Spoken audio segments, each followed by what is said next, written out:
We have before us, folks, a representative of a victim population.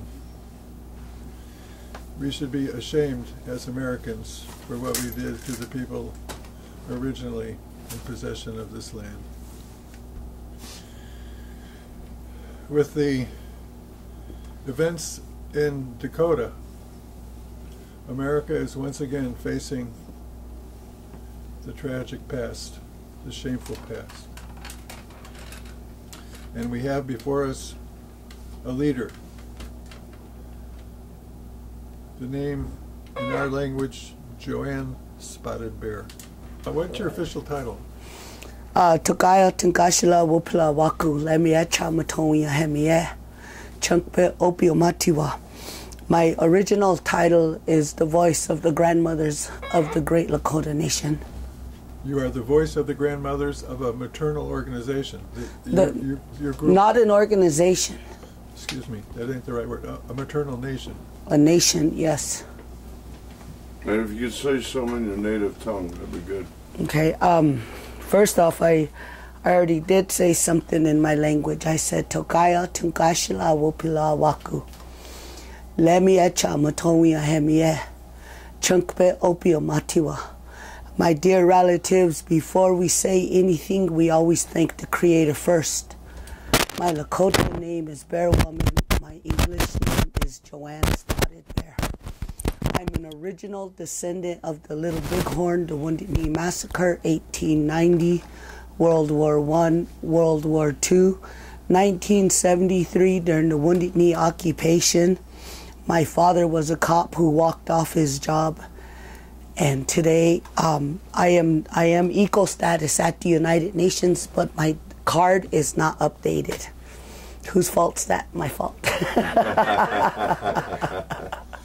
So to continue, you are having a fight, a struggle, and you are in the courts, the federal courts, and basically, as I looked over your papers, it comes down to a couple of basic issues. Number one, treaties are the supreme law of the land. Yes. And there was a treaty signed when? Okay, let's go back and get that corrected. In the United States Constitution, there's two constitutions. The first constitution is 1787, which is the People's Constitution. And the second constitution is 1871, which is the for-profit corporations. How is the language of the two constitutions different? One is the first constitution was made for all the people, but the U.S. government once said, "We are not those Perry niggers." And so they said, we are building these corporations for our people and our people only, meaning that it was for white people. Is that constitution, the second constitution, is that published? Is that the one that we hold before us? Or is that... That's the one that President Trump is trying to enforce right now. But is that the one they teach in school? Is that the one, if you look up in Wikipedia, U.S. Constitution, which one comes forward, the first or the second? The second one has never been ratified or nullified by the people, and that's the one they're using. Yeah, and that's the one they're using right now. They are using that one, and they've been using it since 1900? 1871. From then on, that would, and did that, in its own words, replace the previous constitution? Yes, without ever ratifying or dialoguing with all the people. And that is a requirement? No, that's not a requirement. The requirement is that everybody is to be ratified and nullified when the change of the constitution of the people. And the treaty said that in order for pipelines to be built and stuff like that, they have to get the permission of... No. The United States Constitution, Article 6, Clause 2, states that treaties are supreme law of the land, and that every under the authority of the United States shall be the supreme law of the land, and the judges in every state shall be bound thereby. Anything in the Constitution or laws in the state of the contrary notwithstanding. What does that mean? That means that every judge, lawyer, and state official is to abide by treaties. I understand that, but my point was that the treaty insisted that what happens on your land has to be with your consent. When in 1933, when the United States went bankrupt, they failed to ratify, nullify our dialogue with 564 federal recognized tribes, let alone the North and South America and the world. So they willingly abandoned ship. And then under 28 USC 3002 became a for-profit corporation. That's what the Capitol is at the White House.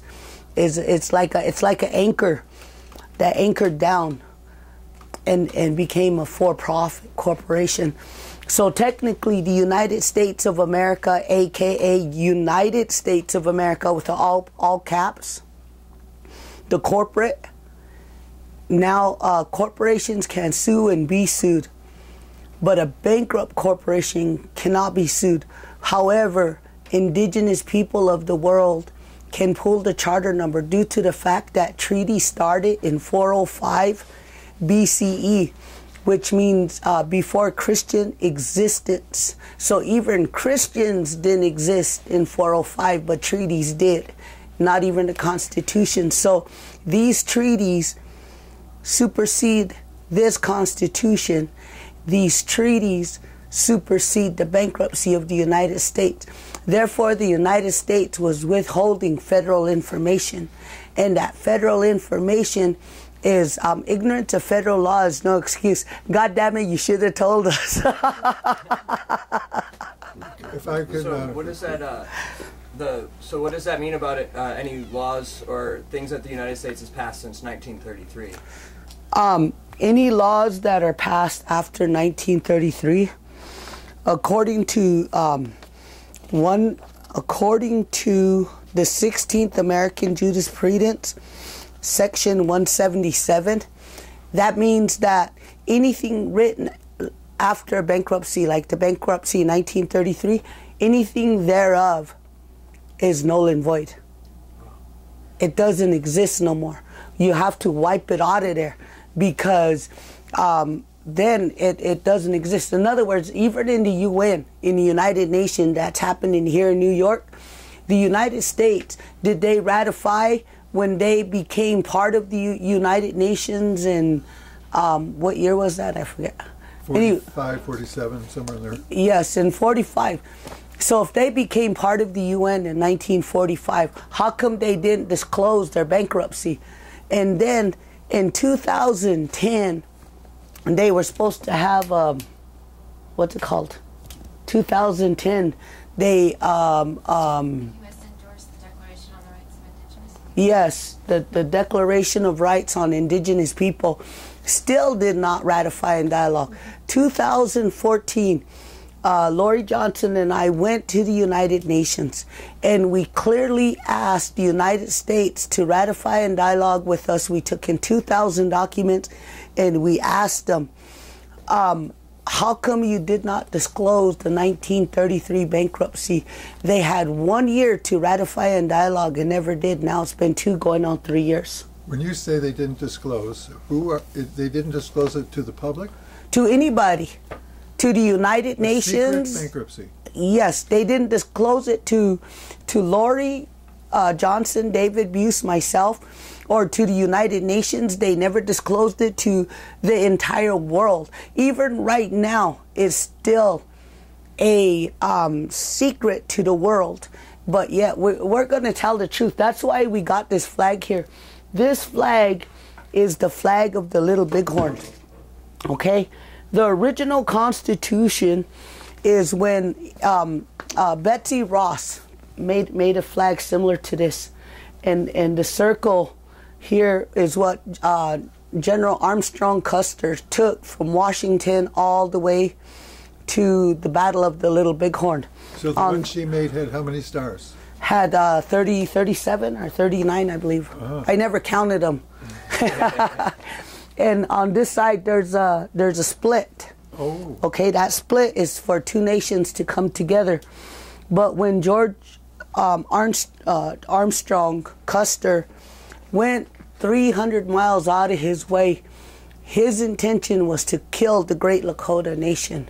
But he came into 300 or 3,000 Lakota, Dakota, and Cheyenne. And they wiped him off the face of the earth. They took his flag. Okay? And so what this is this, or the original Constitution, the two Constitution, one is going to say in pursuant thereof, and the other one is going to say thereof. Oh.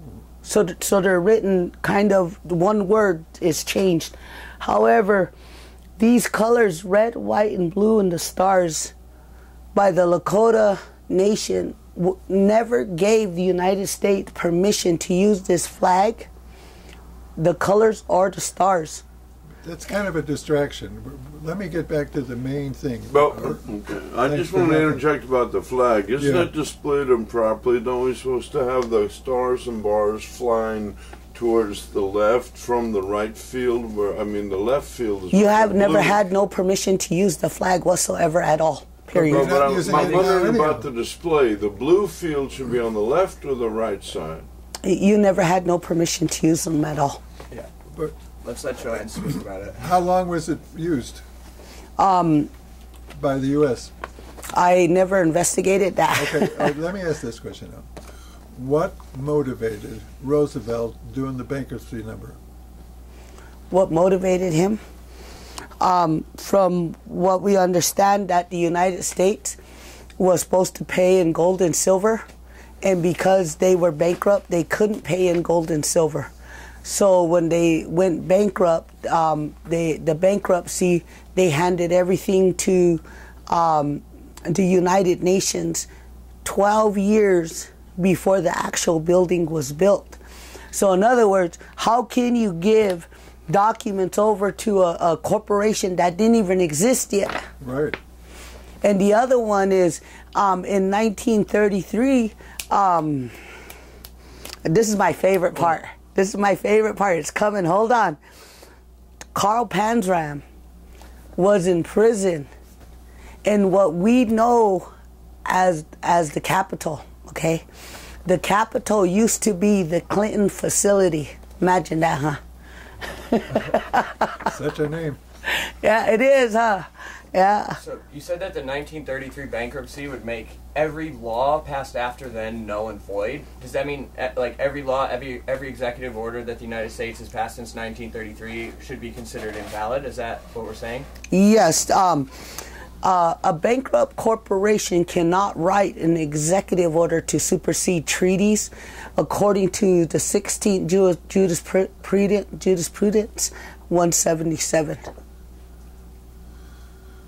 Which is a summary of different opinions. That's why is it an opinion? If you're bankrupt and you ain't got no money and you ain't got no treaty and you ain't got no land, what is the problem? Well, let me You're writing rubber checks. If I declared bankruptcy, the bank would come and take my house and would take my sofa. So what does that mean for the United States if they're bankrupt? Not just that they don't have any jurisdiction to be passing laws and executive orders, but what does that mean for their land and their embassies? My whole entire goal of this is this. Here it goes. The United States has lied to the Great Lakota, Dakota, Cheyenne Nation, and 564 federal recognized tribes. They created genocide, poverty, and mass murder using Indian people, both national and international, on fraudulent excuses, a thing called an executive order. And my goal is to take their charter number away from them in Geneva, Switzerland, or at The Hague. And what we're going to do is we're going to rightfully give back to the grassroots people what belongs to them legally. The United States will no longer go misuse, abuse, or manipulate the people of the world. This is the people's chance to stand up. At Standing Rock, in Standing Rock, Dave Archambault was told in September. Hold on, identify him. Dave Archambault is the tribal voted in representative tribal council who was only to be in office for 2 years in Standing Rock. What he did was he said he was a tribal chief of our treaties. He is not a chief. In the Lakota way, we go by hierarchy. The hierarchy is the oldest and the full blood. Here in this country, the United States have us go by blood quantum, and the full blood, they want us to die off so that they can claim this land as ours, as their own. They said, as long as those Perry niggers are dead, and when they're all dead, we can claim this land as ours, and this land, America, will become ours again. What's the date of that quote, roughly? I'm going to say about the early 1930s. The grandmothers speak of that one very clearly. So the corporatization of the United States was to adjust previous arrangements and declare that what the U.S. had given its word to in the past didn't apply to it anymore? No, they don't want the Native Americans. As long as we have these treaties, we are supreme. And as long as the United States is bankrupt, they don't own nothing. But as long as they keep the bankruptcy on the down low and they don't let the world know that they have a bankruptcy, the thing is, what I understand, as long as nobody knows, who gives a damn? And as long as nobody gives a damn, who cares? So let me just try to summarize, because it's complicated. It is. Originally, we were a country called the United States of America. No, you weren't. Oh, excuse me. We are here first. This land is called Turtle Island, or Red Nation, for the amount of deaths that had occurred on this land. America is named after Americo Vespucci, who died in 1512 of syphilis. That's my best. Second one, there's 2 court cases, Catch versus the U.S. and Bond versus the United States, declaring that the United States is not a country. The third one is the bankruptcy of the United States, 1933. Okay, you're no longer a country. Once you're bankrupt, you give up sovereignty. And then the fourth one is 28 U.S.C. 3002, declaring that the United States of America is a for-profit corporation with the number, charter number, okay? Corporation charter number. I just love this part. 60527149196. That's the corporate charter number. So you're not a country, you're not a nation, you're not a territory. You have a for-profit corporation. So the question is, which one of us gave this charter number to you? Who give you authority to do business on our land and to supersede? What do they answer back? What is the answer? Well, that's the question.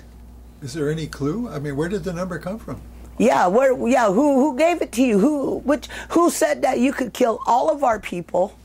Once we're bankrupt, we don't have authority to give out numbers, do we? No. Matter of fact, you don't have no authority to even collect the number if you didn't go through 564 federal recognized tribes, let alone the world, to conduct business on a land that doesn't belong to you in the first place. Well, let me ask this question, what people are thinking. Once bankruptcy is declared, then you get a fresh start. No, you don't. Who said? Whose laws? Your laws or my laws? Our laws. Your laws, you're bankrupt. We got treaties. You don't have a treaty no more. You have a question? Yes, over here? Can you maybe summarize what exactly are your demands immediately, and where are you taking them right now? My demand is, I want this document to go into the to the United Nations, to every single rapporteur and ambassador, so they don't have to play ping pong with it. and all of them will have the same copy.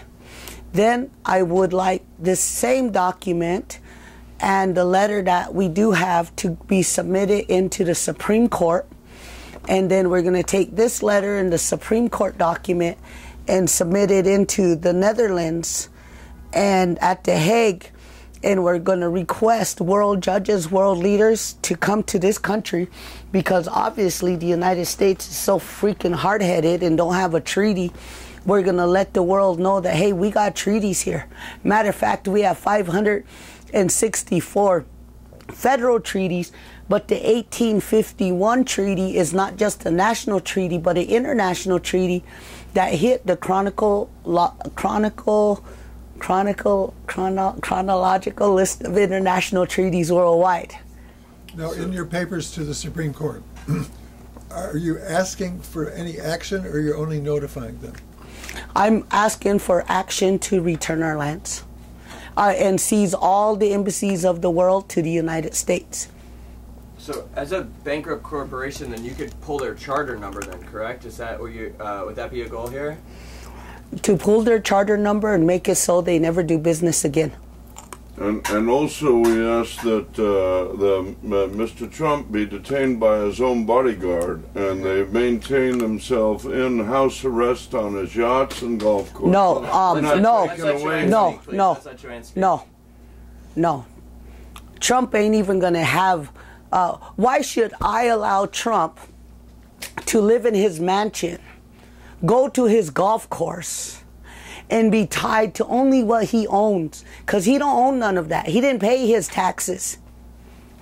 Well, why should I give him special treatment? Okay. Donald Trump will be in prison like anybody else. As for the condor and the eagle, there's a thing called the kosal. The kosal. Is that how you say it? Kosal? You know kosal? Okay, kosal, there's a condor and the eagle. The kosal is up here. The bird that never been spoke about. But this bird is highly respected by the condor and the eagle. Uh-huh. So you might have jurisdiction here, but these people met with me in LA. I'm tied with, like the belly button is to the mother. I'm tied to the fire. To you. Okay, so when we ask you to let me speak, that's exactly what that means. When we say that Donald Trump will not sit in his mansion and get all those nice little goodies while children are starving, he won't get that special privilege. Okay. We can't allow it. Did Roosevelt, when he did his number in 33, did he say out loud that they would nullify treaties? No, they took all the documents to the UN 12 years before the UN was ever established. And they made the claim with those documents that the bankruptcy undid their authority? The bankruptcy, what Roosevelt did is he fired Congress. The minute he fired Congress, he fired himself when they declared bankruptcy. So the thrust of what you're saying is that everything that happened since then has no authority. Right. Could you speak a little bit about the kind of solidarity that is needed now from diverse social movements with Standing Rock, as well as the situation specifically of Indigenous women who are resisting DAPL? Okay. The kind of solidarity that we need to do this is on a class action lawsuit of writ of mandamus. We also need a writ of prohibition. A writ of prohibition is open ends on both sides. So if I fail, that gives you time to come in and say, okay, we really like what you're saying here, but we think that we could add this to it. And I'm not saying that, no, you can't do that. All I'm saying is, relatives, look, we have a bankruptcy here on this for-profit corporation that's never been advised through dialogue, notification, or any consent. And this is what I found out. And I'm starting this class action lawsuit. And here's the paperwork. Have you connected with any of the other movements at this time? I've been trying since September. I made connections in LA. I've made, and I've been on TV in Santa Maria and Santa Barbara. I've been on TV in Woodstock. But have I made connections to actual people? No, I have not. I've been trying to say something in Standing Rock, but every time I get the microphone, I've been cut off.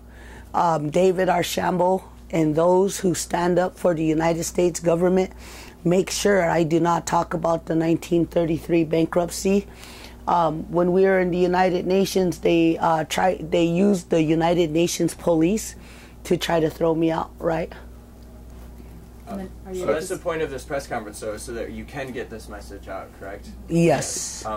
And speaking of, you mentioned David Archambault. He spoke at the march at Washington last week, right? Were you there? Could you tell me about what happened there with David Archambault? No, I wasn't there, but I did see the video, and in Standing Rock, I got a chance to talk with water protectors and tell them that Standing Rock owed the IRS $1 million, and that Dave Archambault wasn't talking about it, and that the people were being used for their donations, and that the Dakota Access Pipeline, we were missing one document, and that was all the people who were buying into the Dakota Access Pipeline, the stocks, investors. What is Donald Trump an investor into the Dakota Access Pipeline? Okay, we were missing that one paper because you have to buy in there and they give you one piece of paper back saying you bought into it. And then when they went and they filed into Washington, D.C., they filed into the District Court of Washington, D.C. The District Court sits right next door to the Canadian Embassy. The District Court is not a Supreme Court. So what happened is there is no papers filed in Supreme Court that sits right across the street from the Capitol. So what they did is every judge from Standing Rock Sioux Tribe to Cheyenne Eagle Butte Sioux Tribe, the Department of Justice, Dakota Access Pipeline, Army Corps of Engineers, all of them corporations right here made it look like they were doing something big with the district court.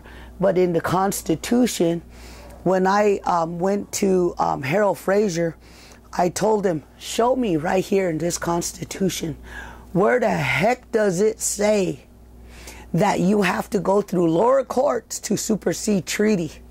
Because according to what I know, on Article 15, treaties are supreme law of the land, not lower courts.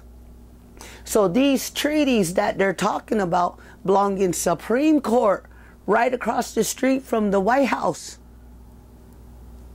They do not belong in district court.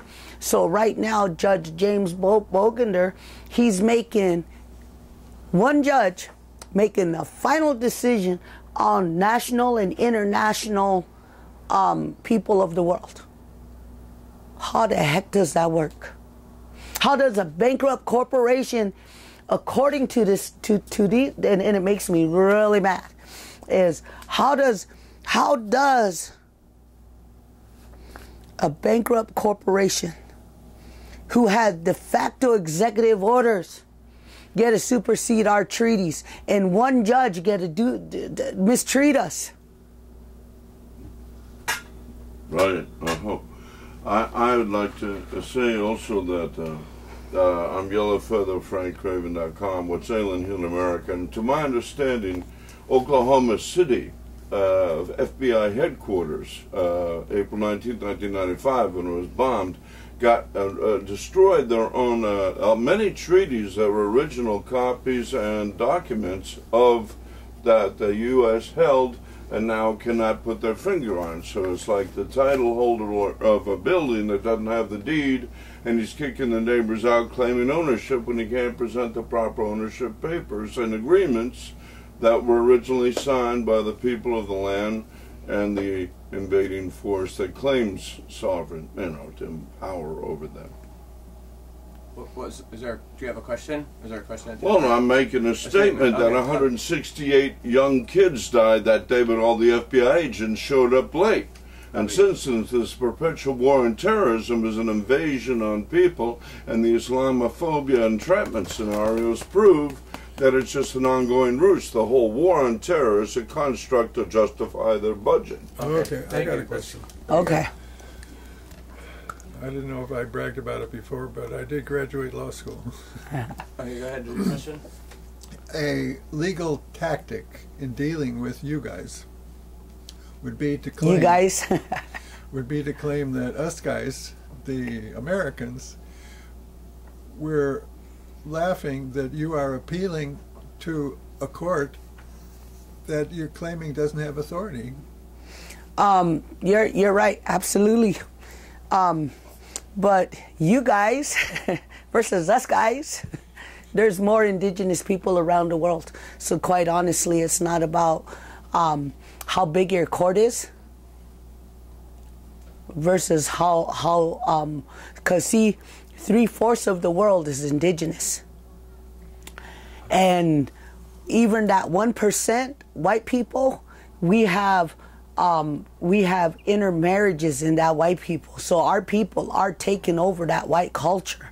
You might have superseded us with that bombardic historical way of teaching us English, but you taught us our ways. I mean, you taught us your ways and never even bothered to learn our ways. So what we learned is we learned how to pick up your tricks. And as doing so, your people intermarried into our culture. And we still have our culture. So we could maintain our culture, whereas your culture is lost. I'm going to repeat the question I asked earlier. If you could speak a little bit to the situation facing Indigenous women in particular who are part of this struggle, and going forward, how you see things unfolding, specifically with respect to women involved in the struggle. I can't tell a woman how to be a woman and how to help. I would be extremely grateful with all of your help.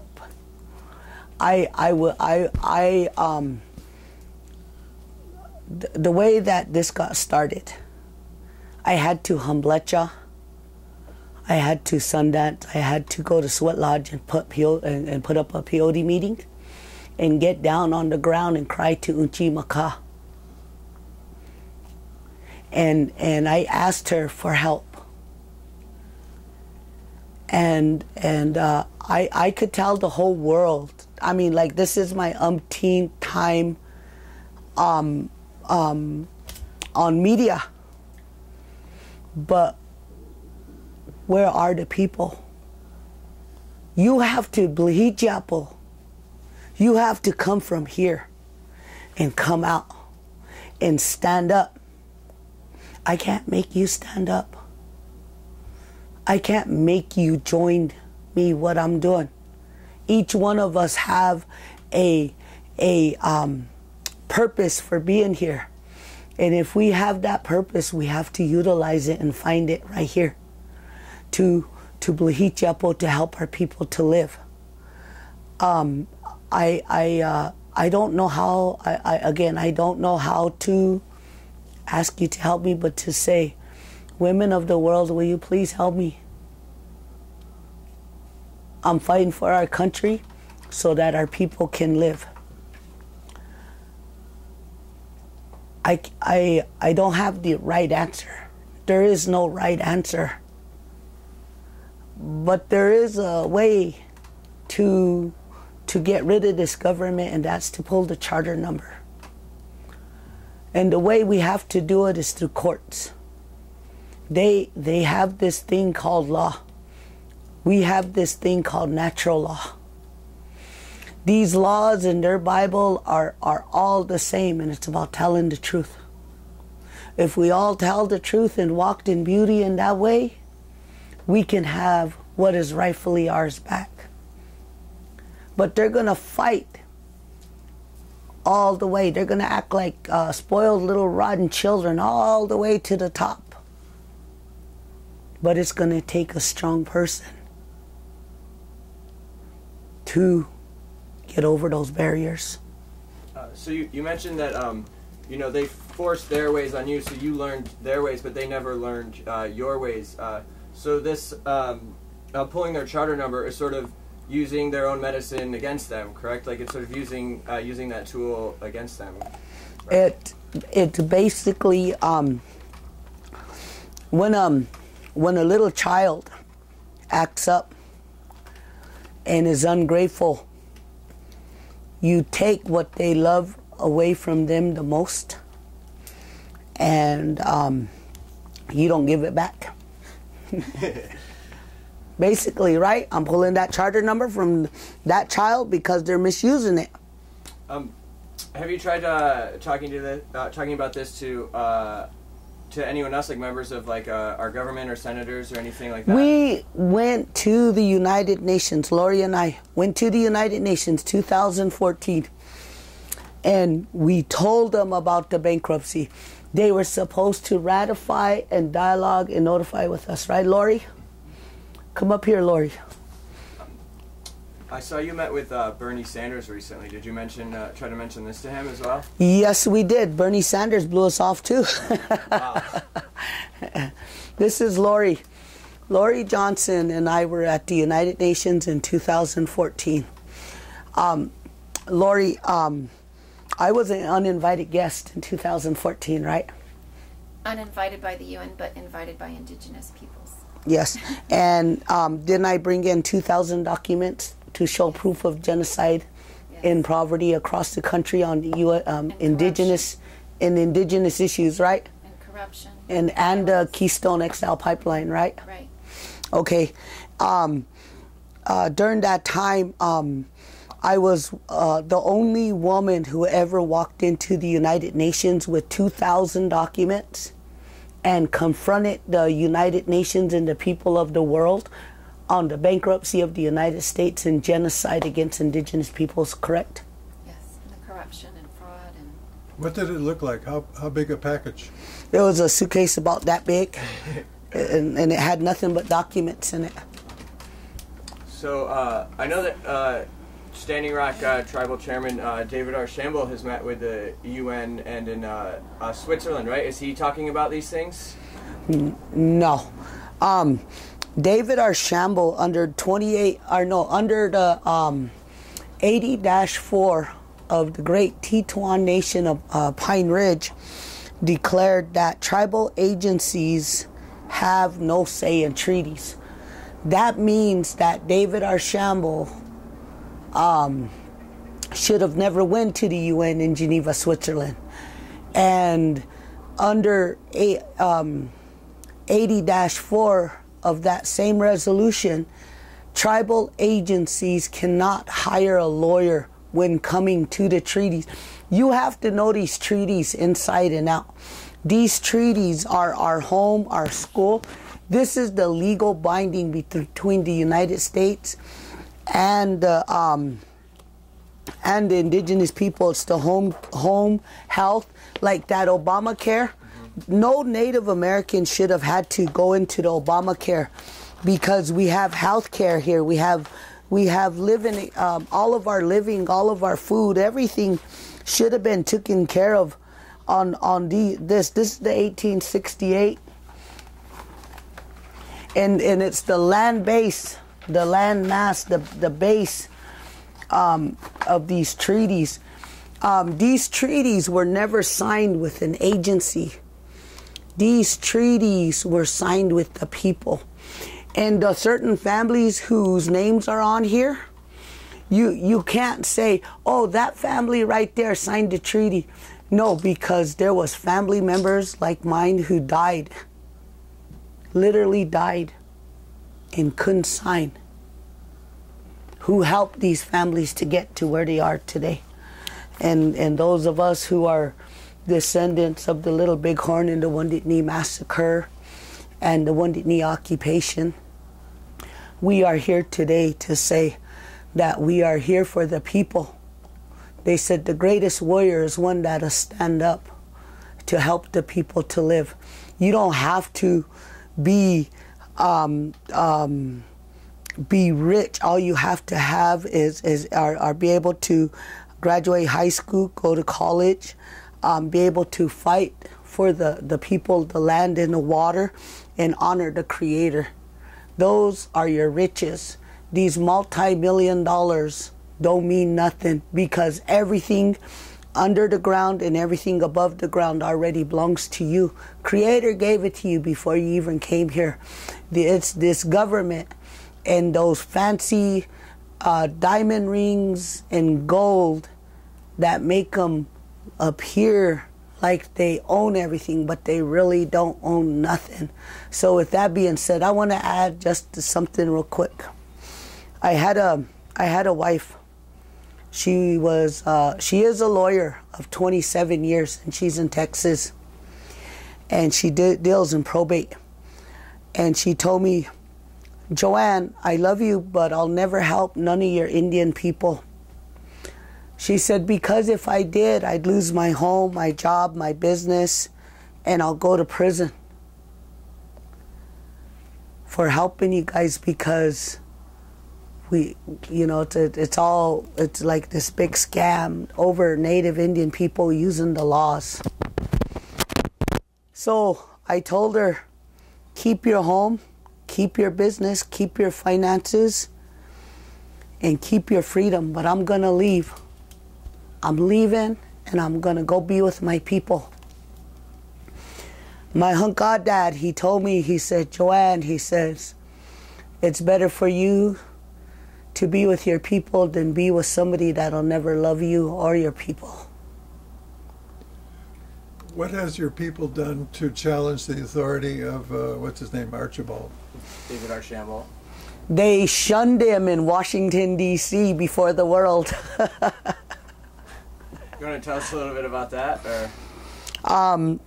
In Washington, Dave thought he can gather all the water protectors to do this historic parade through Washington, from the EPA office to the White House.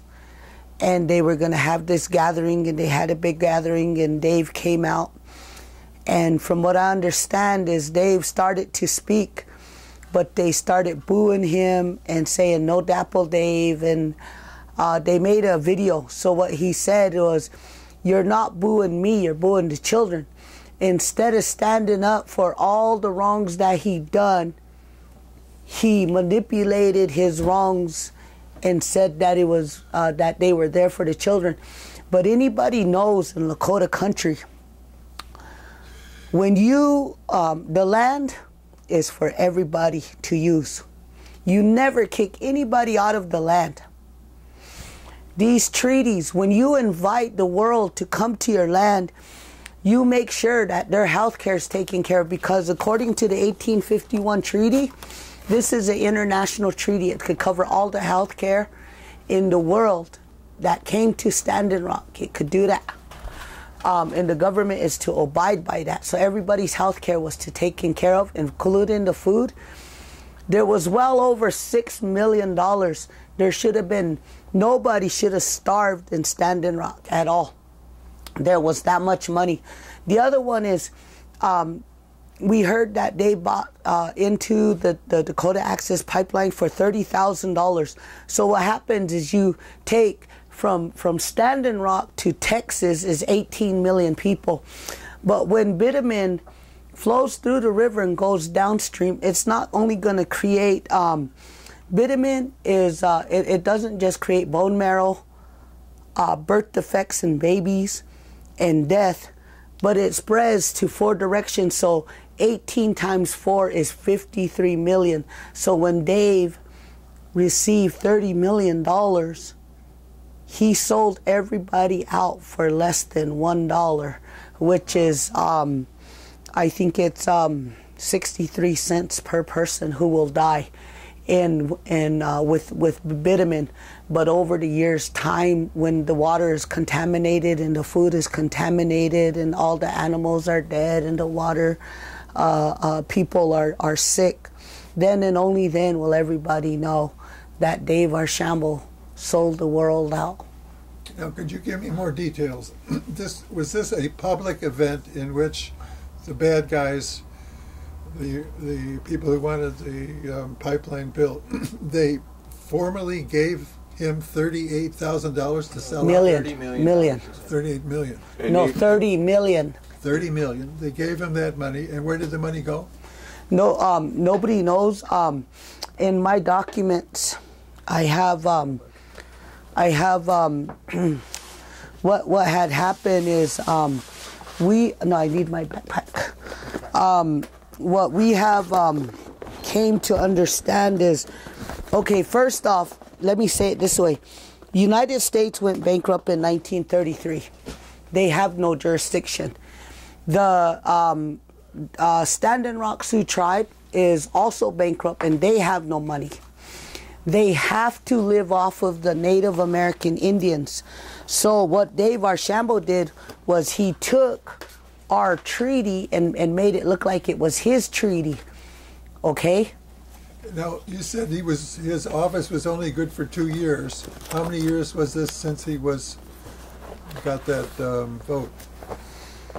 I'm gonna say about almost a year and a half ago, 2 years. And that was here we go, right here. This is important. This is the 80-4. Tribal councils have no authority in treaty.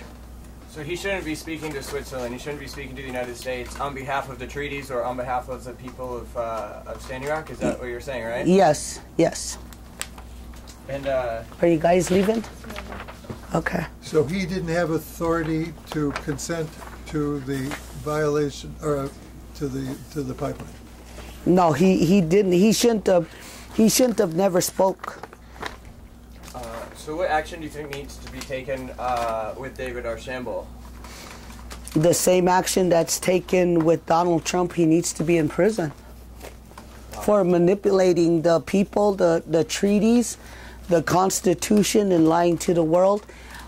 Dave Archambault, when he went to the United Nations in Geneva, Switzerland, he basically chopped his own head off. And he bought a house in Orlando, Florida, right? Right. Can we stop right here? I want to say goodbye to the girls real quick. Keep sending thumbs up. Keep sharing this video. We're going to pick up this press conference again in about a minute, but I'm going to stay live here, so please stay watching. If you need to use the restroom, go do that quick, but keep your live stream on and keep that view count up, keep sharing it, keep hearting it, send those hearts, we love those hearts, send those in. Without the exact if what Joann said here so far today is moved you, send some hearts right now. Yeah, let's show Joann some love here. It takes a lot of bravery to say the things that she said here today, so we want to make sure that she feels that love and support, guys. So just keep inviting your friends to watch this video. Thank you, Lisa. Keep sharing it and keep commenting and sending the hearts, and we'll be picking up back here very, very soon. So thank you guys so much. Stay tuned. We'll be. I'm not going to shut this down. I'm going to keep it live, what Lisa, do you so think? don't worry. What do you think? We're going to just wait, keep hold on. getting going. She's just saying There's lots of slack if you can just real quick. Yeah, so bear with us, guys. Thank you very much. Now you're free. Okay. So we got to respect our relatives, and Joann's going to say goodbye real quick. Okay. And we will pick this. All right, that'd be back good. Up, so stay tuned. Okay. Yeah, let me know. Okay, give me another hug. I hope that a charter number could be pulled. Very serious. Yes, it's very serious. Just like any other bankrupt corporation would have their charter number pulled, and they no longer have authority to pass laws, to do anything. When a company goes bankrupt, they don't get to continue making decisions for their company. No jumping out the window. That's a very important information.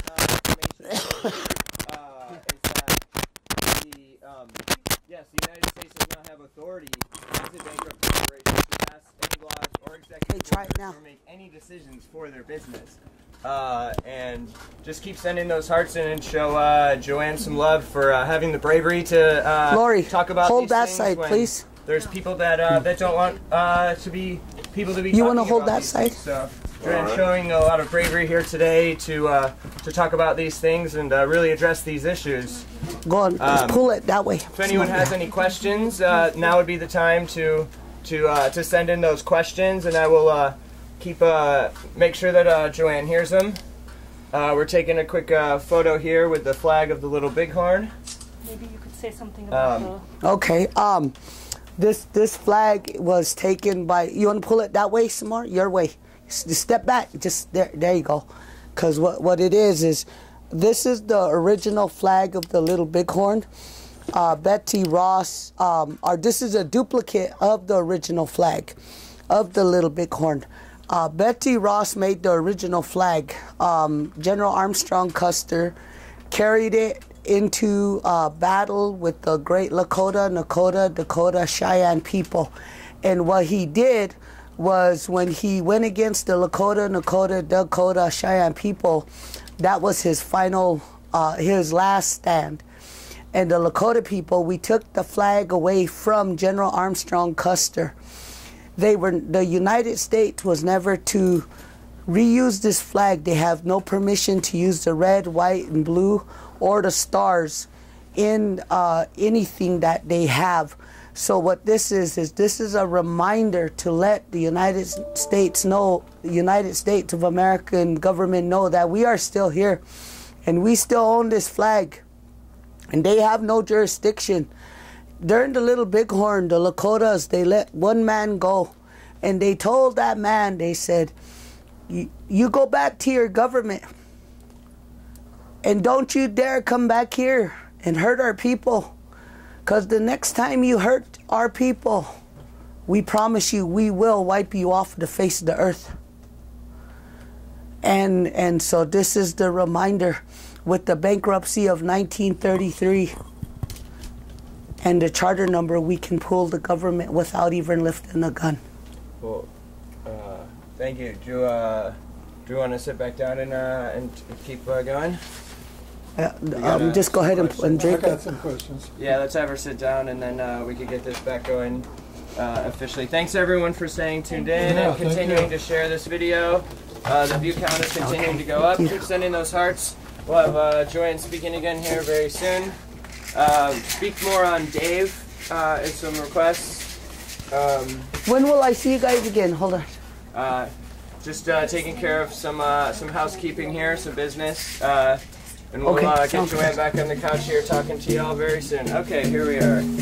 Thanks for staying tuned in, guys. Thanks for sharing. We've actually gone up in viewers since you took a break, so people have been sharing the video. Thanks, Carmen. Thanks, Lisa. Keep sharing this video and getting the news out there, spreading this. And we're going to talk to Joann more here soon. Frank, do you want to take your spot back so we can let Joann have the floor? You're gonna go back and sit Frank? down. Your camera. Yeah, Frank, you're on camera. I want to just say. Well, Joann has the floor right now. Frank, we want to let Joann have the floor. This is her. She's got some things to say, so we could field more questions in a second. Let's just get this back going. We've got many patient viewers at home who have been staying I hope I answered all of you guys' questions. Problem now. I'm getting a glare off my screen. Okay, turn it this way. There you go. Okay, thank you. That helps. Just a little housekeeping here. All right. So you just showed us the flag of Little Bighorn. You took that flag to Scott Pruitt's office at the EPA, correct? Do you want to tell us about that? Oh yeah. I took this flag to Scott Pruitt's office along with treaties and my regalia. And the message to Scott Pruitt's office was we knew that they were bankrupt and that treaties are supreme, and we do not want no Dakota Access Pipeline on the Standing Rock Indian Reservation or anywhere on Indian land because we own the 1851 Fort Laramie Treaty. They said that I could go into Scott Pruitt's office. It was the hearing on January 17th. And what happened was they didn't let me in, so I started singing and we started praying.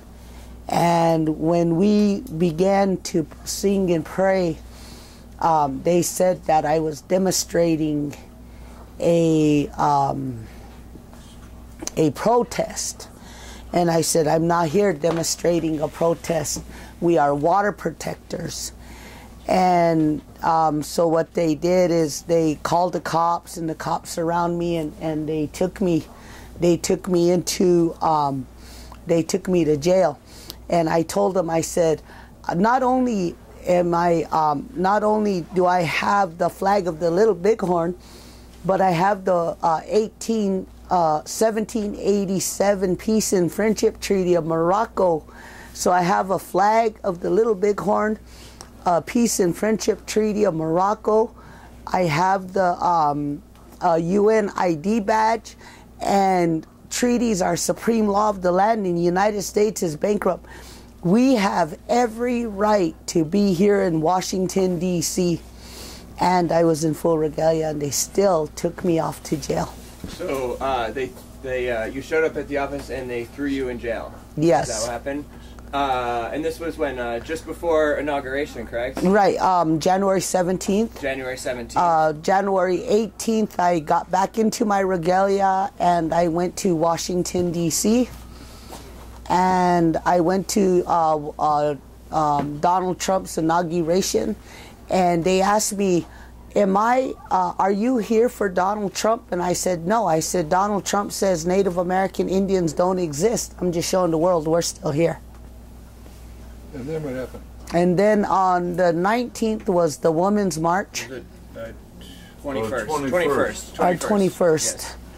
So the 21st was the Women's March, and we prayed at the Women's March. And again, we told them that Dave Archambault does not speak for us, and the United States is bankrupt, if I remember correctly.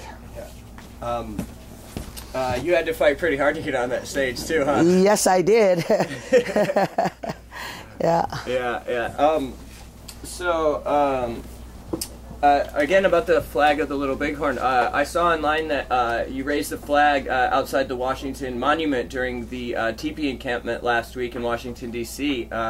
Were you able to walk with that flag at the march? No.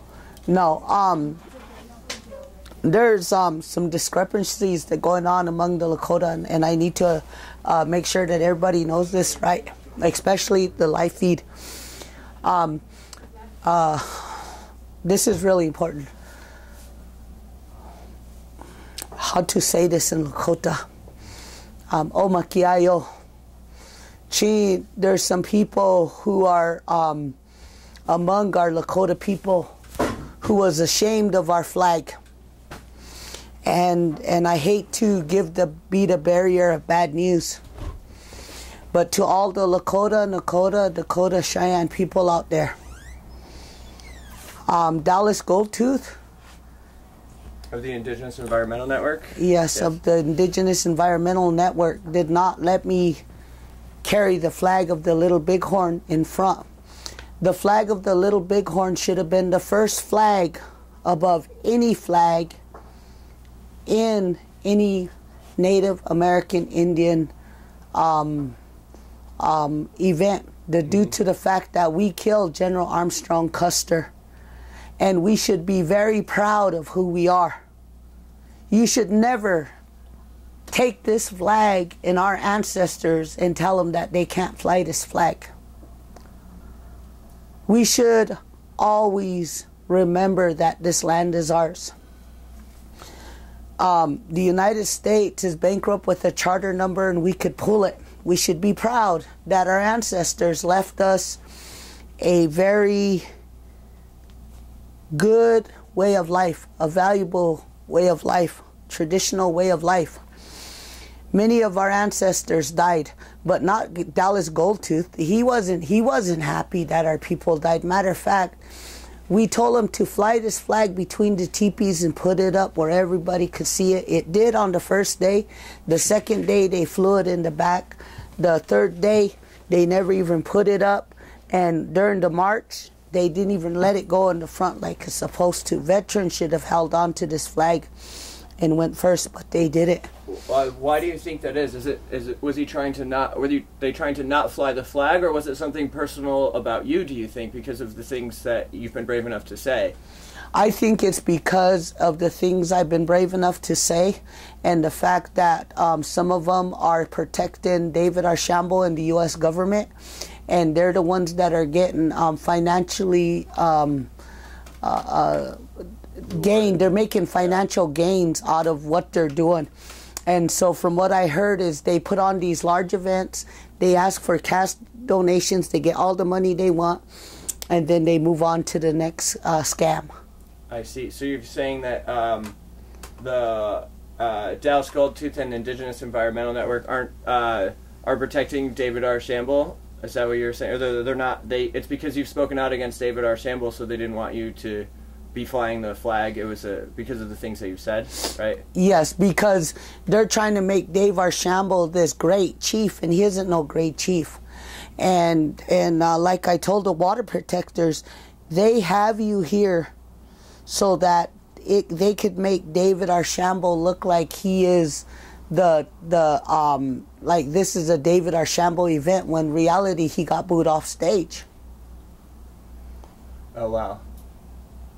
So it was so they were one of the IEN was one of the organizers of the march, correct? Yes, and they were also inside of the Bernie Sanders event, where I heard that they cut out some of the main questions, even including my own questions about the 1933 bankruptcy of the United States to Bernie Sanders. And I'm glad you brought that up, because for all the world leaders, world ambassadors, and those who are watching, Bernie Sanders can no longer deny that we know about the 1933 bankruptcy, because we have it on, we did a live stream, and it is recorded. So the flag represents Lakota victory over the U.S. Indian victory over the U.S. Lakota and Cheyenne. It was alliance of indigenous people. Yes. What can you directly address the American people and say, attention, in 1933 your country went bankrupt. You are now a corporation that you haven't heard about, that's been kept from you a secret. This calls for a kind of a revolutionary public action to declare their unwillingness to pretend any longer that our government has authority? Okay, to the United States public, your United States government has written treaties with indigenous people of the land, and there's 564 plus federal recognized tribes, and there's well over 500 unrecognized federal recognized tribes. But we're all together. Yamasi is an unrecognized. No, we don't recognize the U.S. claim to our land. They don't recognize the U.S. claim their land, but they are from Florida. So what we're saying to the United States public, your government is bankrupt. You no longer have a country, a nation, or a territory. As a matter of fact, the for-profit corporation charter number is now at stake due to the fact that the United States of American government failed to ratify, dialogue, and notify 564 federal recognized tribes. And they've been manipulating the system with a de facto executive order to supersede both national and international treaties around the world. So, what you're saying is that the United States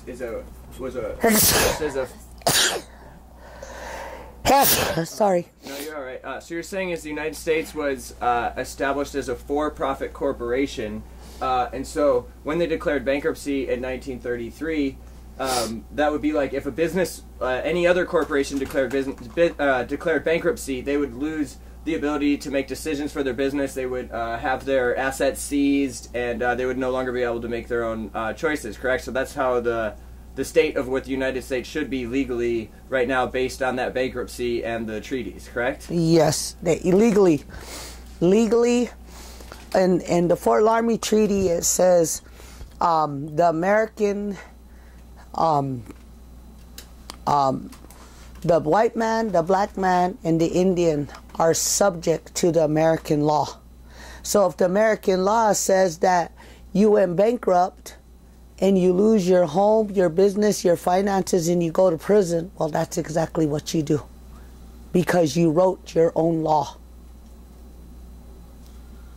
So when you go to the Supreme Court and you say, hey guys, this is the deal, that the whole government is without legal authority, including you for that matter, are you aware that there is a legal counter-argument? And the counter-argument is that even though you're right in terms of legal technicalities, we have, in the name of, let's say, equity, a ongoing operation that's been going on for so many years, so we're just going to play along with what's been going on, and that would be more convenient. They can use that kind of language, like? Yes. If you were the lawyer for the United States, I would say this is living human proof right now that the United States cannot handle their business due to the fact, on this paper it says that if you have to have a lawyer, you're incompetent. It's funny. So if you can't, that makes sense. So if you don't have the ability to represent yourself, then you're not competent enough to do it, right? That's what you're saying?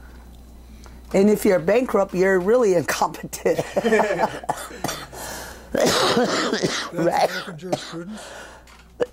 No, this is the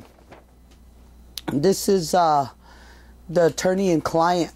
But which volume, which authority, which publication? Do you know which publication? I don't know it right offhand. I just know that's what it means.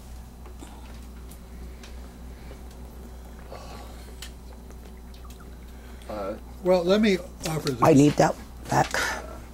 Thanks, Joann, for fighting through this. I know you're feeling a little sick, so we appreciate your strength and bravery here today to tell us this truth that no one else wants to tell us. So, and the people watching at home, thank you too. It does really call for a revolution. It means that we don't have a government. That means you guys didn't ever have anything. Not only a government, but you know, a bunch of people just lying to you. We do need to never forget the Wounded Knee Massacre and all massacres, including 9/11. And so we're gonna remember everybody, and we're gonna remember that genocide. What happened to the Native American Indians also happened and is happening to this current day to the indigenous people of the world. And we will not forget none of you. Whoever you are, wherever you are not forgotten. What I'm simply saying is this government called the United States of America in Washington, D.C. is bankrupt. They no longer have a treaty. They have a for-profit corporation, and their executive orders are de facto. We have the power to supersede this government in a legal way without lifting one bullet. We can do this, people, through unity and solidarity, through helping each other. We do not have to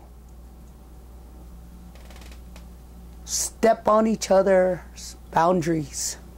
Someone had a question about the Treaty of 1868, and they were wondering, like, why was it originally written? The 1868 treaty was to break the landmass down of the 1851 treaty and to slowly start taking the land away from the Lakota, Nakota, Dakota, Cheyenne people. And the object to the game was that to kill the Indians and to see to it that this land named America would go back to the United States government. But when the United States government went bankrupt, now all their and they did it themselves. Their executive orders and anything they wrote is null and void. So we get our land back. We technically get everything back legally. One legal. Now I don't know if it's legal, but it's just something to settle. When you present the flag, that is a statement or evidence of your authority to speak for your people? In the Lakota way, okay. There's certain families who fought and died at the Little Bighorn, and then there's certain families who died and survived the Wounded Knee Massacre. And those family members who survived the Wounded Knee Massacre can handle this flag. Them are the families who, from the Little Bighorn to the Wounded Knee Massacre, World War I, World War II, to the current day, are the ones that are still here. And we are the ones who say, United States, you try to kill our people, but here we are. It's our family members who took this flag from you. And trust me, there's more than one of me.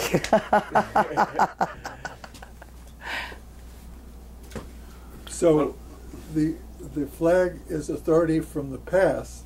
It doesn't make you, doesn't give you standing to challenge David's authority. No, David's a half-breed. David, the name Archambault comes from Germany.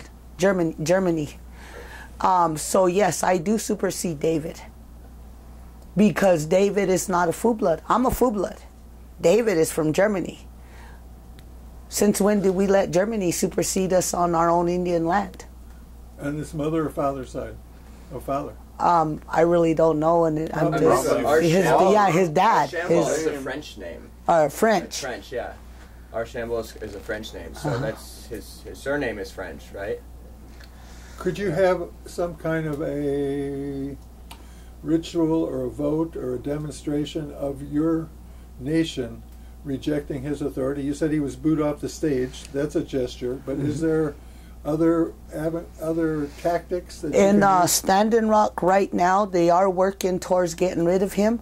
But what he's doing is this $30 million. He's using it to buy votes. How many are involved in the voting? I'm not quite sure how many in Standing Rock. So what I ask what I ask of the Great Teton Nation is to oust him out of the Great Teton Nation.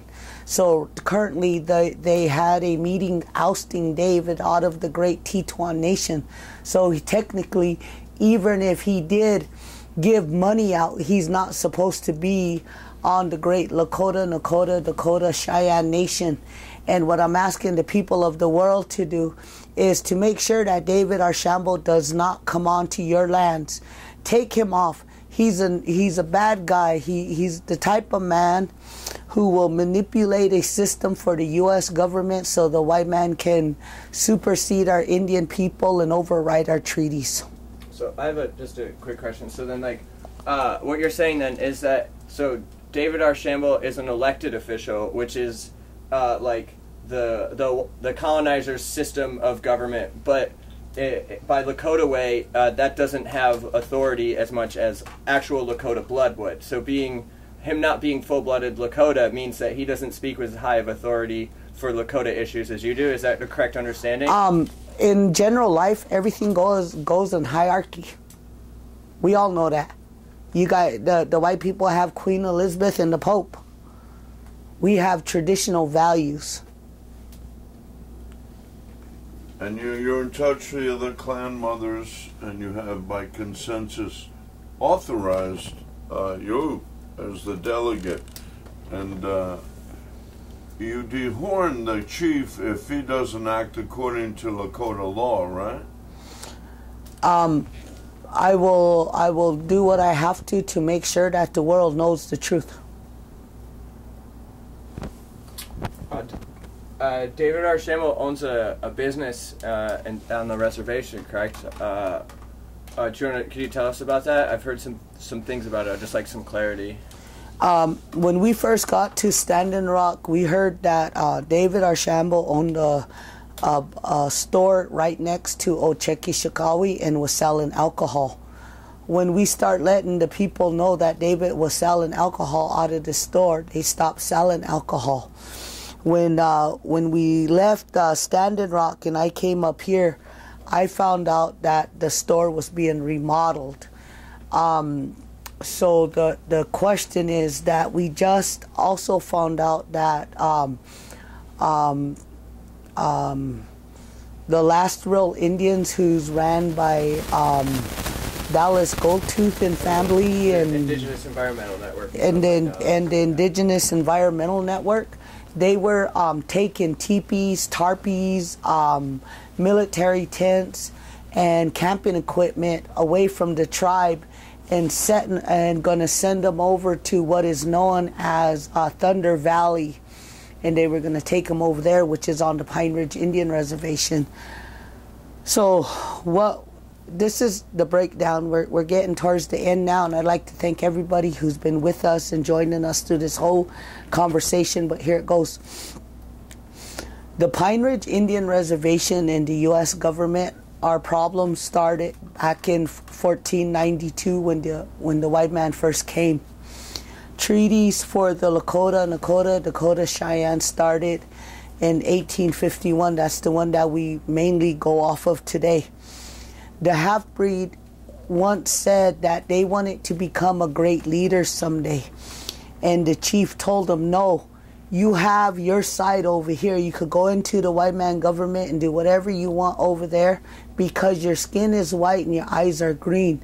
We can't do that even if we wanted to. On this side, our children have to practice these traditional ways and uphold them. So they give the half-breed a job to do. Dave Archambault, he had a job to do. His job was to honor the people and tell this government what the indigenous full-blooded Lakota wanted. They want no Dakota Access Pipeline. But what he did was he opened up a portal and invited the world to go to Standing Rock, where they collected millions of dollars in donations. In that donations, Donald Trump and investors invested into the Dakota Access Pipeline. This paper is missing from the documents that we have. That Dakota Access Pipeline investment is where Dave Archambault and tribal names will come about where we can see them, but we're still missing that document. So what's going to happen is Dave Archambault was never to buy into the Dakota Access Pipeline.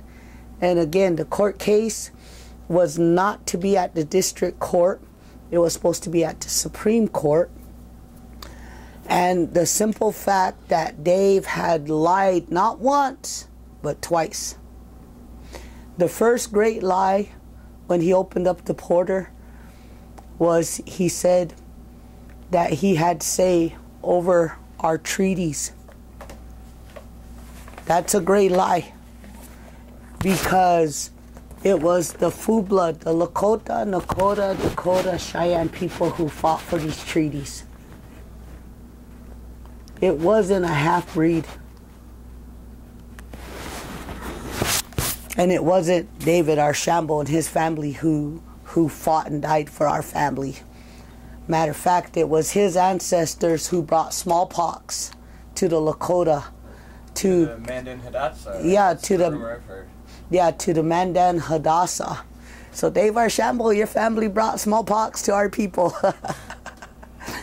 And now you want to bring the Dakota Access Pipeline through our people and kill our people. What the heck? So, a question. So we were talking about the store that was selling alcohol. That store also is a gas station, correct? Yes. So David Archambault is in the gasoline business? Yes. Okay. Oh. So that... And the alcohol business. And the alcohol and gasoline. And the two of the... correct me if I'm wrong, two of the major issues affecting the people he's supposed to be governing is one is the pipeline, and another is there's serious alcoholism and substance abuse issues, not just on his reservation, but on reservations all around the country. So by selling alcohol and being the tribal chairman is sort of questionable. Is that what you're getting at, right? Well, selling alcohol on Indian land, especially Lakota land, should be a big no. And the other one, bankrupt corporation has no say. That's a big no in our traditional beliefs. David Archambault, by keeping the people drunk and silent, by silencing the media, is I don't know if he's trying to help kill our people with the U.S. government or what he's doing, but either way, it don't look good.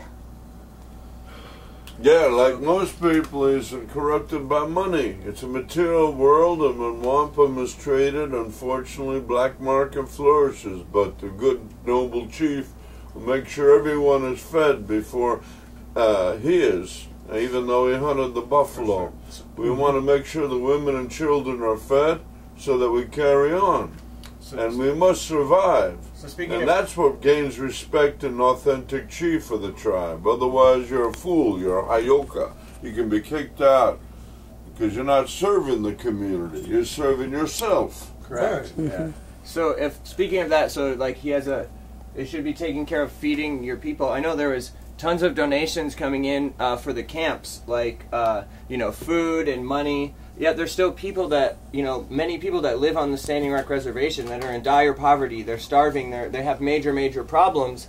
Yet there's all this money and donations coming in for the water, just for the camps, and a lot of it came up missing. So there's like a big discrepancy there. Well, we know that 3 warehouses full of mail have been found in Standing Rock. We know that Chase Iron Eyes has been set up, and we know that Red Fawn never should have been in jail because she was legally on the Fort Laramie 1851 treaty, and she is a Lakota, and she does belong on that land, so she never should have been in jail. We know that the Army Corps of Engineers has no treaty, and they're a for-profit corporation. We know that North Dakota Governor Jack Dipple-Winkle, he has no treaty, and that the state of North Dakota also has a charter number. We know that the United States of America is bankrupt and has no treaty and also has a charter number. We are here in New York to confront all New Yorkers and the people of the world that this government has lied, not only through the 2 constitutions, the 1787 and the 1871, but has lied to the people of the world because their executive orders are now null and void. Wow. Yeah, that's so. So just to clarify for my own understanding here, so some of your goals here are to one, pull the charter number of the United States government, the corporation of the United States, and take back what they don't have the right to owning as a bankrupt company. And 2 is to remove Dave Archambault as a leader of this movement and of the people. Are those things you're calling for, correct? Yes, and justice in the eyes of the world. That's what it's called. But what entity would pull the charter number? What group? The Hague. What we're calling for are the Hague knows is very specific in treaties, and a bankrupt corporation that failed to ratify in dialogue and is using executive orders to supersede the land of the people of the world. You could pull that charter number. And because they lied to all the people of the world, if the Hague don't do it, trust me, somebody will. Because the world is pissed off at this government right now. What would happen once it got pulled? I pray that things go the way they're supposed to, which means legally, common law. They give that charter number up the way they're supposed to, because the charter number is at Geneva, Switzerland. Hillary Clinton messed up on the document Name America in 2010. See, I got you guys. The capital has the charter number, but that paper is in Geneva, Switzerland. So that paper needs to legally come back here, and The Hague and everybody needs to be here in this land, because this is where the problem is. When you dealt with the United Nations, which part of the United Nations did you interact with? The one right across the street, about 4 blocks. But they have different... Indigenous Permanent Form. ECOSOC. ECOSOC. Indigenous... Permanent Forum on Indigenous Issues. Permanent Forum on Indigenous Issues. Okay. So do you have some plans to try to speak with the United Nations here this week while you're in New York? Or what are your plans for New York this week, I guess is a better question. Our plan is to meet with having side events for the Dakota Access Pipeline water protectors so that they can voice their opinion, and to give them a voice and to allow them to do what needs to be done. I'd like to do the best I can to not only show the water protectors but the people of the world that every single indigenous person has a right inside of the UN, and that nobody has the right to supersede us, but they're trying to manipulate the system right now where we can't get in. Do you have like an event or anything planned for later this week? Are you trying to put something together? Yes, on Friday we have a potential event from 1 to 3 at the American Indian Museum. Here in New York City. Here in New York City, and then a possible one on Thursday. They will be contacting me, and we'll get more information as we're going. And the website to go to?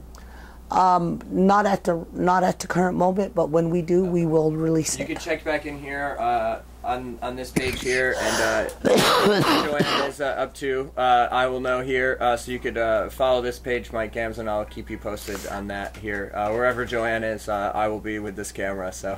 What's the name of the page? Mike Gams, GAMMS. Okay. One more thing. I am asking for a $5 donation from everybody who's watching. I have a mailbox in Bearsville, New York. I believe it's 545, Post Office Box 545, Bearsville, New York. I don't know the zip code. So it'll be Joann Spotted Bear, Joann Spotted Bear, SPOTTEDBEAR. Spotted Bear, Post Office Box 545, Bearsville, New York. I am asking for $5 donations to help with this class action lawsuit. And what it is we are asking everybody to please help. $5 donation right now. Our first $5 donation. If anyone watching needs help facilitating that donation, please contact this page, and I will facilitate making sure that that money gets straight to Joann. So thank you. Go ahead. Sorry. Okay, and then we have a PayPal. On PayPal, it's J Spotted Bear. Our PayPal.me. I think it's forward slash 2 of them. Joann Spotted Bear. Or J, like the letter J. J Spotted Bear at PayPal. Joann Spotted Bear, P.O. Box 545, Bearsville, New York. Yes. Is that correct? Okay. Or you can call me at 775-502-6831. Repeat. 775-502-6831. You're going to be a popular girl here soon. If somebody wrote an amount larger than 5, you wouldn't reject it?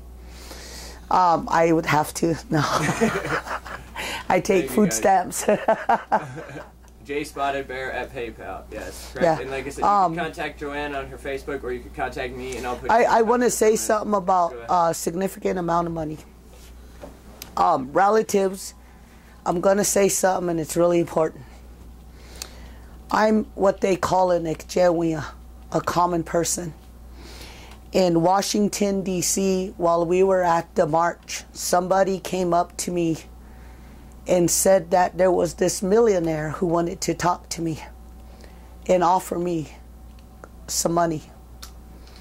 I turned that millionaire down and I walked away. And I did that because if you really want to offer some money, you don't have to expose yourself. If you want to give from the heart. I don't need to know if you're a multi-millionaire, a billionaire, a trillionaire, or who you are. There is no rich Indian until every single Indian is rich. That's the way I'm supposed to say that. I was, as a Chinupa carrier, I'm never supposed to ask for money. But this money is going directly to a class action lawsuit in hopes that our future will live. That's what this is for. That's all it's for.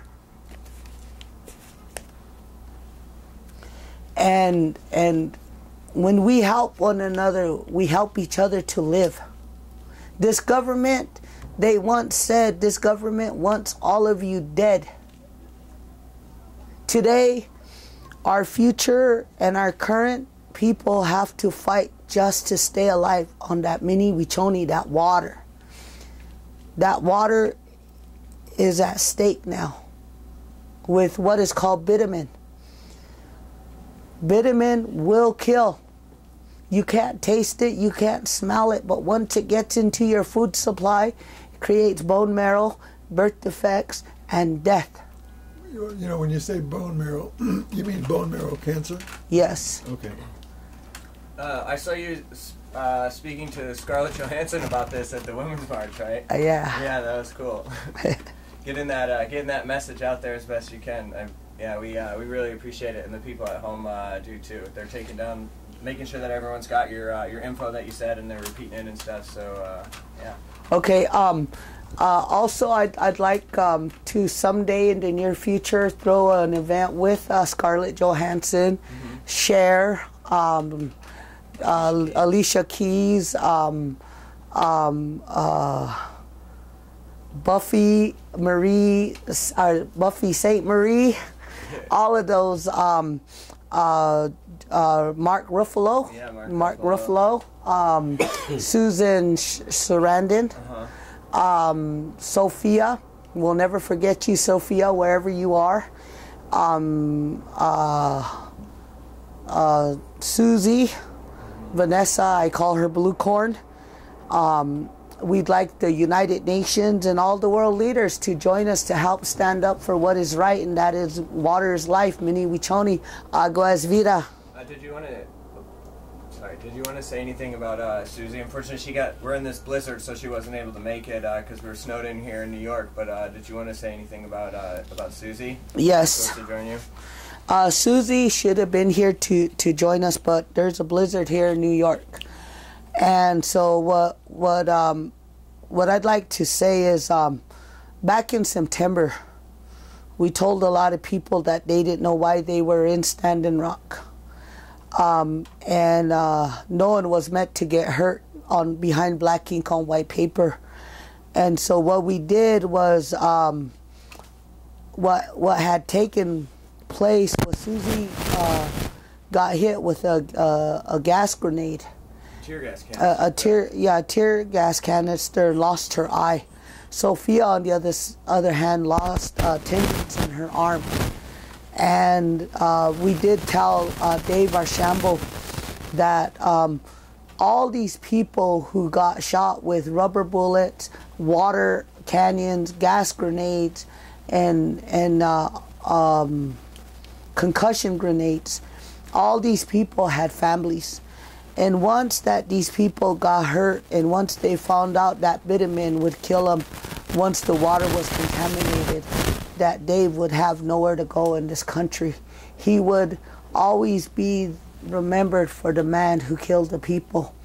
And that someday, somewhere, someplace, somebody would recognize Dave. and that they will wipe him off the face of the earth if he didn't change his direction. Today, Dave continuously stands up for the U.S. government when he knows right from wrong. And so with that being said, I wish Susie was here to express for herself, you know, that she did get hurt in the line of action, and with all of us will recognize her as a veteran who stood up for the people and the water rights. And a lot of these people who are like seriously injured fighting to protect the water still haven't gotten the necessary medical treatment that they need, correct?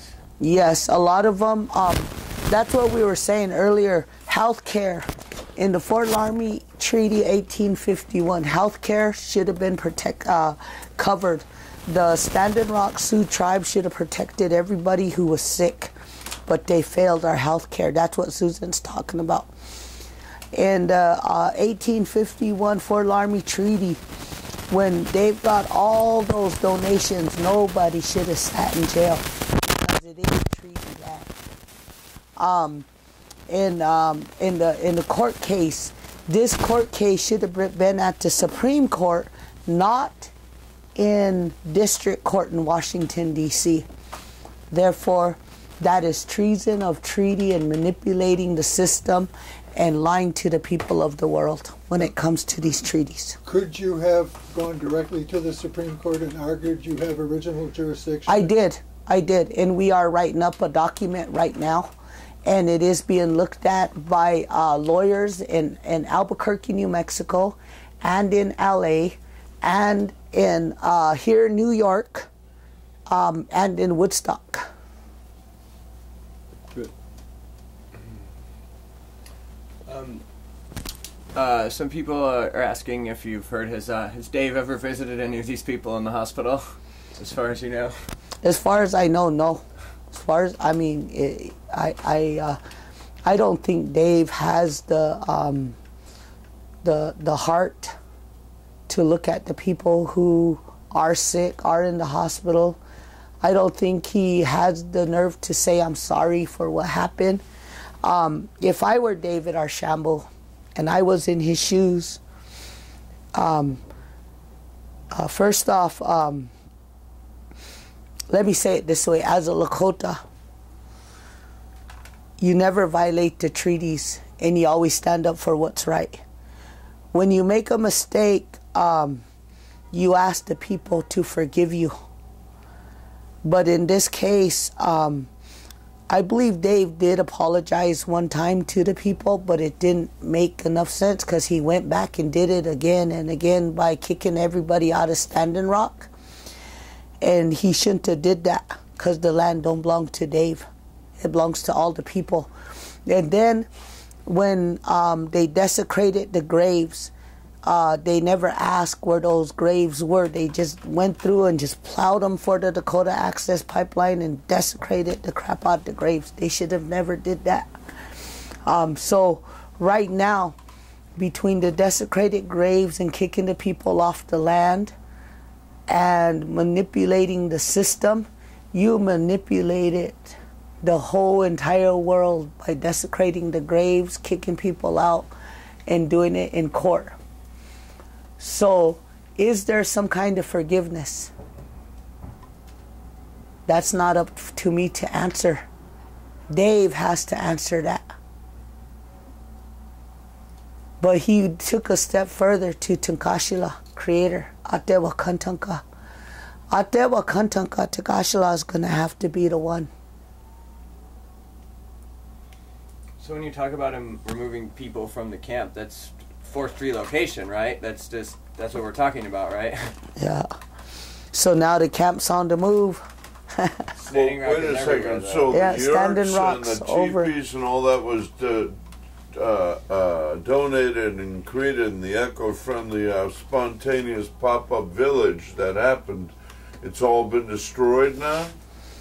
No, they've been taken down and moved to another location, to Dallas Goldtooth, his family's house, one of their relatives' homes. David Archambault and that whole family, they're a family, and they work together to manipulate the people. So there's a lot of veterans and leftovers from this whole mobilization.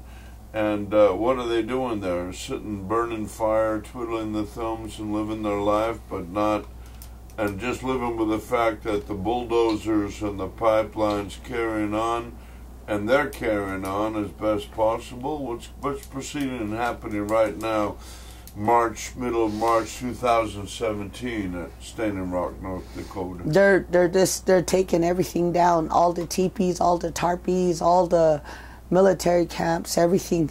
All of that material belongs to all of the water protectors, but they kicked all the water protectors out of Standing Rock.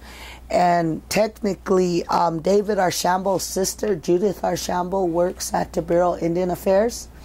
And because these treaties do not belong to David Archambault or Dallas Goldtooth or any of their family members, they had no business removing anybody off of tribal lands because they were standing up for what was right. And by kicking them off the land, they gave the Dakota Access Pipeline permission to dig and to drill. So you mentioned the BIA. I have a question about that. I saw a video online of a BIA officer hitting a female water protector from behind with a nightstick. Whose authority is the BIA under at Standing Rock? Does that come from Archambault as well? So it comes from David Archambault, and it goes to the head office in Washington, and he asked for approval, and they approve it, and that's how they use the BIA to step in. So they were using, the BIA were working right alongside Morton County to brutalize the people that were at Standing Rock, correct? Yes, to get them off the land, and they had no jurisdiction. When Leonard Peltier was bamboozled into being arrested, he's still alive, thank God, but he should go home, and he was considered the fall guy for the FBI invasion, and unfortunately, the situation carries on. Our tribal governments have learned what the United States government had taught them, and that's to use and abuse the people. It's up to the people to make a change, and we can do that by pulling that charter number. We could stop all of this fascism or whatever the hell you want to call it by pulling that charter number and letting the people know that your government no longer exists. We have your government right here. This is what your government's made off of, black ink on white paper, nothing more. Yeah, and they call themselves a government of law and order, a government, in the United States of America, the people, by the people, for the people, and supposedly a country of law and order. And that's why it's become the land of immigrants and the American dream of rags to riches, and people from all over the world that have come to the melting pot of Turtle Island seeking asylum, economic relief, battlefield relief, and a place to be able to breathe free and have a voice versus being in perpetual chains and abused by authority. It's an old game, authority versus majority, dating back to Caesar. Let me throughout history, people are abused. Let me say something, please. I just want to say something to all the veterans, to all of our military men and women out there. I'm sorry that a lot of you got betrayed, and this government lied to you. This is the original flag. I hear what Frank is saying, and a lot of things are true. We all know it. There's no reason to cover up for it. But those of you who believe in God, under the United States, made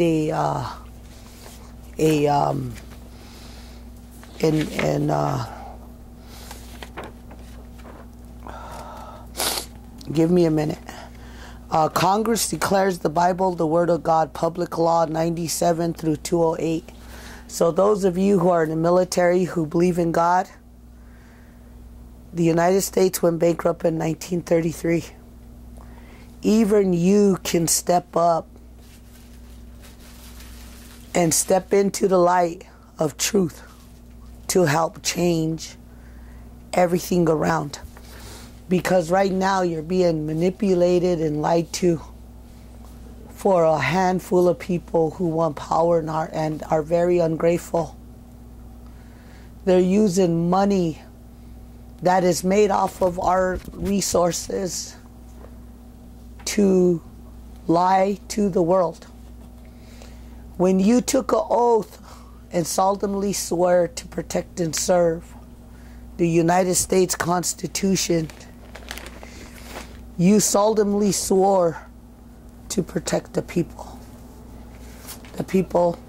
of this land. We are the people of the land. If you've never seen a treaty and you are in the military, you need to know what a treaty is. This is a seal right here. If you zoom in there, that's the seal of the United States government right there. To protect and serve the people. We are the people. Not the government, not the bankrupt government, but us. Oh, go ahead. If I may, the Declaration of Independence declares that when governments go bad, it is the people's right to withdraw their consent from a bad situation and create a new social order, new government. Yes. So we are in that situation, and online I do have language along those terms in which I suggest that the American people begin a discussion, a new national narrative in which we begin to create a alternative government, a government in waiting. And once we have that fleshed out, then we can have a formal vote and as a people switch over our allegiance, our consent from this current bunch of, well, as you say, an invalid government, a government lacking in authority. With or without the charter number, the whole thing is bogus anyhow. It's already bankrupt. Is that right? But you can never leave treaties out or the law of the land. So we would include the respect for existing treaties that... You can never take over another person's house if it don't belong to you. So that would be part of the recipe for the new government is to... Yeah, because this is all indigenous land, northeast, south, and west. This will never be America. Thank you. I have some questions from the live feed. People are asking your thoughts on LaDonna. Do you want to comment? I have nothing bad to say about LaDonna. I've heard many stories, but none of them are confirmed. I'm not until I see it on black ink on white paper, I will know, just like everybody else. Okay. As for Dave Archambault, we have these documents that I can go off of here or here, and the bankruptcies. And so I legally have documents on Standing Rock, and plus what's on my own laptop. As for LaDonna, I pray to God that LaDonna is not with Dave and manipulating the system, because I'm not the one that's going to be hurt. Many people's going to find out, and she'll be the one to be hurt if she is writing dirty. But the reality is, I pray that LaDonna is doing what she says she's doing, and things will be good for her. She done many good things, but I've heard a lot of negative things. So I have enough on my plate to say that I don't know. Okay. Thank you for your honesty and transparency. A lot of people were asking, so we appreciate you addressing that and being open about it. So thank you. Yeah, thank you. Any other questions before we close up here? It's been a very long day. Could you just say a few words in closing in your native tongue, please, Lakota? Iuha damashte wopila chechu.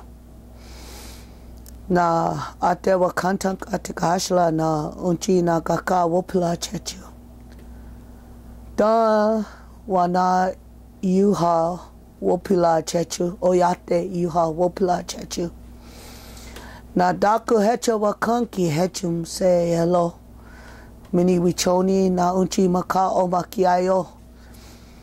Chin dagnishni miasa washni chin atewa kantank atikashla le. Wakanki hechum se.